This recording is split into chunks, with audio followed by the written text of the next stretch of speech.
Today we're going to talk about financing your first property. I'm joined today by Sam Clemens of Mortgage Express. Sammy? Cheers, Louis. It was a pleasure to get the media call up. Thank you for coming on. So, Sam, like most first-time buyers will probably be using their Kiwisaver for their deposit. What's the process around getting that withdrawn, and is there timeframes around that buyer should be wary of in terms of getting that money out? That's correct. So I suppose the longer Kiwisaver goes on, the more chances there is people using that as part of their deposit. And I'm finding there is a large percentage of people use some part of their Kiwisaver for their deposit. It takes 10 working days to get out.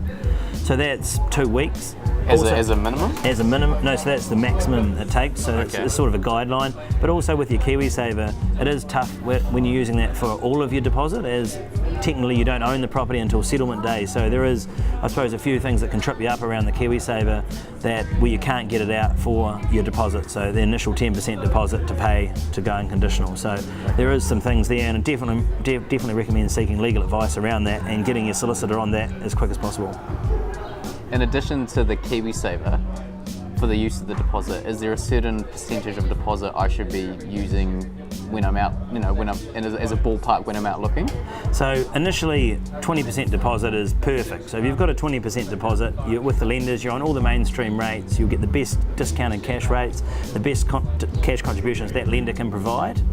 At 20%? At 20%. If you haven't got a 20% deposit, that's not a problem. Now, all the rules have changed around the bank's lending criteria and how much of the percentage of their book they can lend at a certain percentage of deposit. It does sound hard and a bit tricky, but basically if you've got a 15% deposit, all lenders are now doing 15% deposit pre-approvals.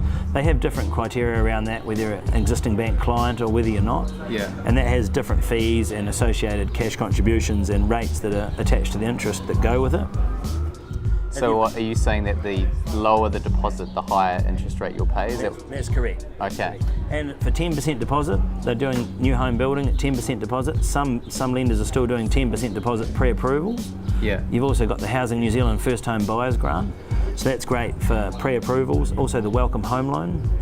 So there is lots of options out there around deposits, where it comes from, how much you need, and once again it's all circumstantial as to what type of property you're buying, your incomes, and there is a bit of a matrix that goes with it. So thanks for coming on, Sam. No worries. Yeah, and we'll see you next time.